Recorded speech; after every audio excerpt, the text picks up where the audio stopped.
Sphérocytose héréditaire, maladie de Minkowski-Schoffard, faisant un rappel sur la structure d'un globule rouge. Le globule rouge est constitué d'une membrane.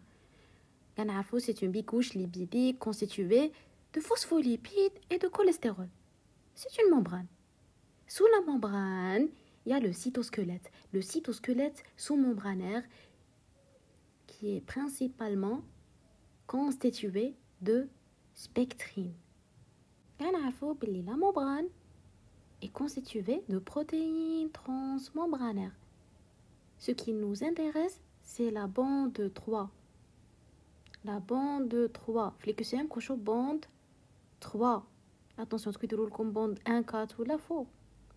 Et troisième type de protéines, c'est les protéines d'ancrage.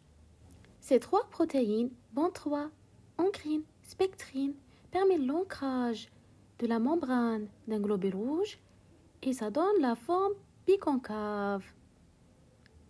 Les situations où il y a un déficit, une mutation qui entraîne un déficit flancrine et spectrine, ou bande 3, là, qu'est-ce qu'il y aura? La membrane cellulaire ne sera pas aussi flexible. Pas de forme biconcave. Le globule rouge prend une forme sphérique. Il devient une sphère. La maladie s'appelle sphérocytose héréditaire parce que le globule rouge a sous forme de sphère. Cette sphérocytose héréditaire, maladie de Minkowski-Schoffard, c'est la cause la plus fréquente. La plus fréquente des causes corpusculaires, conjugolécose corpusculaire, thalassémie, drépanocytose, déficit en J6PD, hémoglobinurie nocturne paroxystique. La sphérocytose est la plus fréquente. C'est une anomalie de la membrane.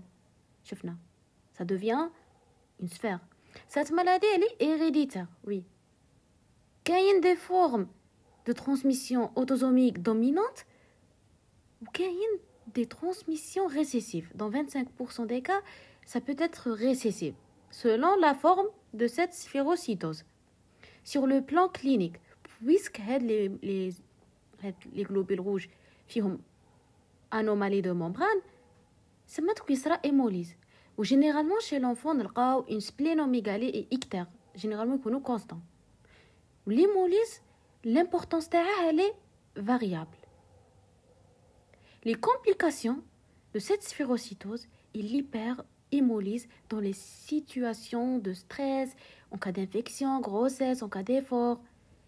Parmi les complications, les lithiases vésiculaires pigmentaires. Parce que il y a le bilirubine.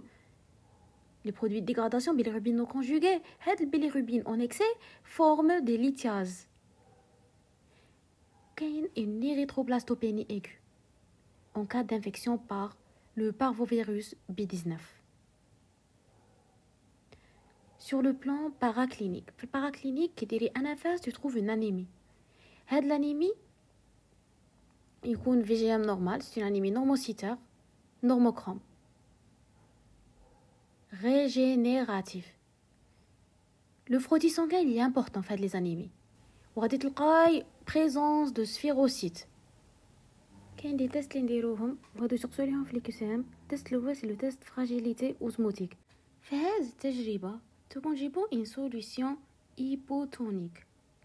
Nous avons les globules rouges sous forme de sphère. واش نلاحظ بلي الهيموليز غادي يصرى بالخوف باسكو elle ne résiste pas. L'hémolyse il augmente l'auto-hémolyse. C'est الملاحظه résultat. Par rapport à un globule rouge normal, les jets biconcaves, il résiste une solution hypotonique. بصح في le cas d'une sphérocytose, le globule rouge ولا fragile, il est fragile. La résistance نقصت. Il y a une diminution de résistance des globules rouges au milieu hypotonique. Deuxième test est l'ectacytométrie à gradient osmotique qui mesure la surface par rapport au volume, l'hydratation cellulaire ou la déformabilité de la membrane. Actuellement, la déformabilité de la membrane. La déformabilité, elle est diminuée dans le cas des sphérocytoses puisque cette sphère ما تقدش تكون sous forme biconcave, elle ne change pas la forme تاعها. Elle est sphérique. Elle perd avec la capacité de déformabilité de la membrane. C'est quoi de sphère? Un autre test, c'est le test de cytométrie en flux. C'est un test de liaison à lysine 5 malémide. EMA test. L'essentiel, il montre quoi? Il montre un déficit en protéine bande 3.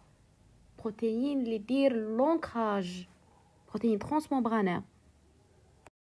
Le traitement, c'est la splénectomie après l'âge de 5 ans. C'est le traitement de référence. Plus une enquête familiale et conseil génétique.